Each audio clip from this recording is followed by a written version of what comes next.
Hi guys, good morning. So ayan, for today's video, meron lang po akong sasagutin na tanong doon sa aking comment section. Ayan sabi niya, nangre-respect ba daw ako sa lahat ng nagko-comment sa aking video? Yes, idol. Wow! Lahat po ng nagko-comment sa aking mga video is nire-respectan ko talaga. Very good! Ayan. But actually, nangre-respect ako sa gabi. Gabi ako nare-respect kasi sa umaga, busy ako, may trabaho kami. Sa gabi ako nagre-respect.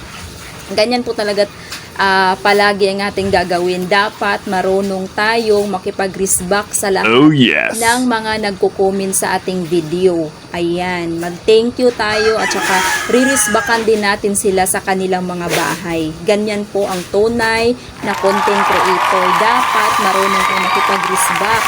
Marunong kang pumansin sa lahat ng mga nagko-comment sa iyong mga video. Ayan po, idol, ang aking sagot sa iyong tanong. Magtutulungan po tayo. Huwag feeling huwag kang tawag dito. Huwag kang snobber. Dapat pansinin mo lahat yung nagko-comment sa mga video mo. Ririsbakan mo sila sa kanilang bahay. Kung ano yung ibibigay nila sa iyo, yun din yung ibibigay mo sa kanila. Ibabalik mo sa kanila. Ayan po. Kasi nagtanong siya guys kung nangre-respect ba ako sa lahat ng nagko-comment sa aking video? Yes, as always po yan. Kahit tatanungin mo pa lahat yung nagko-comment sa aking mga video. Nangre-respect ko talaga ako. Legit respecter to. Char.